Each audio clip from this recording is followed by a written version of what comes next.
Jise galbara kuma lamaaf diidamee afur kabajamtoota daawwattoota BBS akka moltoon oduu galgalaanaaf qabuun isin dhageessisaa kan isin dhageessisu Shamsuu Bashiri. Waliigaltee Itoophiyaa fi Somaaliyaalaand wal qabatee lammiilee Itoophiyaa Somaaliyaa jiran yaaddoo qabaachuu deeman. BBC'n jiraattota lammiilee Itoophiyaa Somaaliyaa keessa jiran wabeeffachuun akka gabaasetti mallattaa'uu sanada wal hubannoo ulaa galaana Itoophiyaa fi Somaaliyaalaand wal qabatee yaaddoo nageenyaaf saaxilamuu lammiilee Itoophiyaa himanii jiran. Akka lammiilee Itoophiyaa kun jaanitti ammatti rakkoon uumaatu jiru yaaddoo nageenyaa garuu akka qaban himaniitti jiran. Namni as keessa jiru afaan Somaalilee numa beekaa akkuma Somaalilee dubbata namni Somaaluma jeetii waliin jiraatan rakkoon hin jirtu jedhan. Haa ta'u malee hammaachuu hariiroo dhiyeenya kan Itoophiyaa fi Somaaliyaa jidduutti uumamee wal qabatee sodaa hamaatu jira. Waan as deemu hin beeknu akka nama dukkantiitti as deemu jirtu nutti fakkaata jechuun yaaddoo nageenyaa himanii jiran. Lammiileen Somaaliyaa magaalaa Mogadishoo keessa jiraatan sanada wal hubannoo itti fayyadama ulaa galaanaa Itoophiyaa fi Somaaliyaalaand waliif mallatteessan akka hin fudhannee fi dura akka dhaabbatan ibsachaa jiraachuus jiraattonni kun himanii jiran. Lammiileen Somaaliyaa biraa mufii fi aariin jiraachuu kan himan lammiilee Itoophiyaa kanneen Somaaliyaa keessa jiraatan amma dura lakkinni addatti lammiilee Itoophiyaa irra gahee hin jiru garuu haaluma baharaa Somaaliyaand kanaan uummanni xiqqoo aarii qabaachuun ni mul'ata. Ammaaf akka uummatatti wanti nurra gahee hin jiru jechuun ni dubbatan. Dabaluunis ammaaf afaanuma waa dubbatan malee rakkinni homaatu akka hin jirre himanii jiran. Gama biraatti lammiileen Itoophiyaa kumaatamaan lakkaa'aman Somaaliyaa keessa jiraachuu kan himan jiraattonni kanneen qabeenya horatanii akkasumas baqattoonni baay'inaan jiraachuu si dubbatan. Gama biraatti Itoophiyaa fi Somaaliyaand waliigaltee wal hubannoo itti fayyadama ulaa galaanaa walii mallatteessuudhaan wal qabate haalli siyaasaa Itoophiyaa fi Somaaliyaa isii yaaddessuu kan hime addi bilisummaa Oromoo yeroo wantoonni miira namaa tuqan jiran akkasii boqottootaa fi lammiilee siivilii gamalachuutiin jiraniif kabajni akka taasifamuuf akkasumas tasgabbii fi wal hubannaan akka jiraatu ibsa wajjii torba bara 2024 baaseen gaafatee jira. Uummanni Oromoo jaarraa iddoo uummata Somaaliyaa waliin ollaa ta'ee aadaa duudhaa amantii daangaa lafaa fi qabeenya qabullee waliif qooduun waliin jiraachaa ture kan jedhe ibsa baa'oo kun yeroo murteessaa wal dhibdeen siyaasaa cimee jiru kanatti Oromoo fi baqattoota biraa Somaaliyaa keessa jiraniif eegumsi akka taasifamuufis gaafateeti jira. Namoota 175 akka malaamaltummaan himataman irratti hidhaa cimaa waggaa 19 irratti murtaa'u ministeerri haqaa beeksisee jira.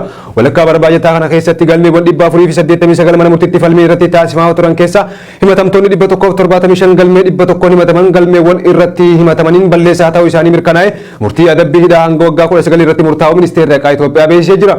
Waajjira immigireeshinii fi tajaajilamummaa Itoophiyaa dhimma tajaajila paaspoortii fi kanneen biraatiin wal qabate yakka malaawwaltummaa raawwatame irratti hojii seera kabachiisuu gaggeeffameen shakkamtoota 60 paaspoortii lammiilee Itoophiyaa qofa argachuu qaban lammiilee biyya alaaf maallaqa hedduu hanga 300tti gurguratu irratti himannaawwan 15 dhiyaachuu ibsamee jira.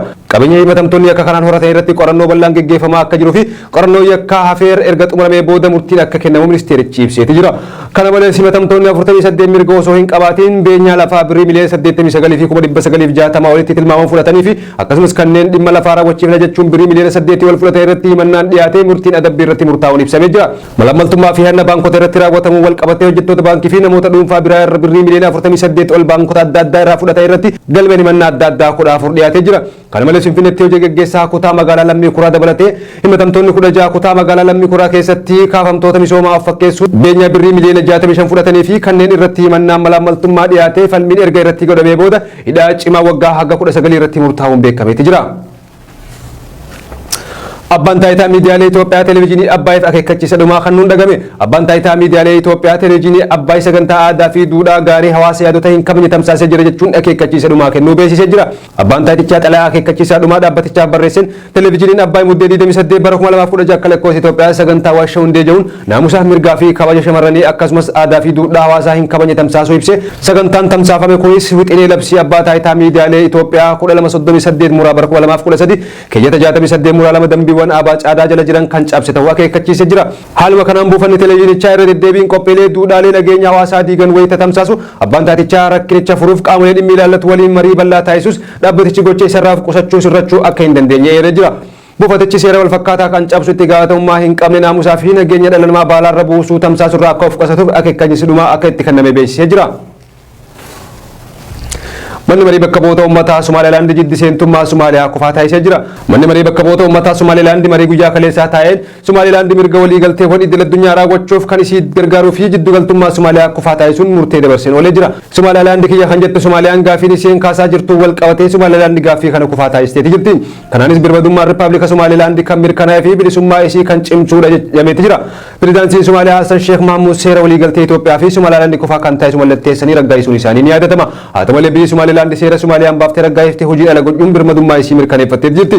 Gaaffiin malaan Soomaaliyaan kaasaa jirtu soba ta'u Somaaliyaalaand Somaaliyaa irraa erga adda baatee waggaa 30 lakkoofsuu waliigalteen Somaaliyaalaand fi Itoophiyaa jidduutti taasifame akka hin taaneen hiikamaa jiraachuu fi waliigalteen liizii kun ammoo waliigaltee addunyaa kaan irraa adda kan ta'e miti jechuun xiinxaltoonni adda addaa himaati jiran.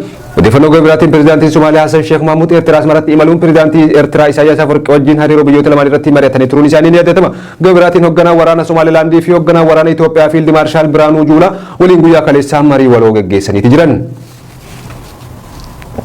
Kooriyaan kibbaa labsii foon saree nyaachuu dhorkuu raggaasisuun isii dhagame. Paarlaamaan Kooriyaa kibbaa korataa'een tureen labsii foon saree nyaachuu fi gurguruu dhorkuu raggaasisee akka jiru Reuters gabaaseeti jira. Kooriyaa kibbatti mana marii bakka bu'oota uummataatiin tarkaanfiin fudhatame kun gocha falmeessaa jaarraa hedduuf biyyattii keessatti dagaagee turetti xumura kan taasisuudhaas ijame. Labsichi deeggarsa nageenya bineensotaaf Kooriyaa kibbaa keessatti godhamus akka guddachaa dhufu shoora olaanaa taphataa jameeti jira. Kooriyaa kibbaa keessatti bara tokko foon saree nyaachuun yeroo gannaa biyyattii keessatti dandeettii qorraa dandamachuu nama fooyyessuuf akka gargaarutti ilaalamaa kan ture hoggaa ta'u garuu guutummaa Kooriyaa kibbaa keessatti barsiifataa fi gochi kun yeroo ammaatti baay'ee xiqqaachaa akka dhufe Reuters gabaaseeti jira.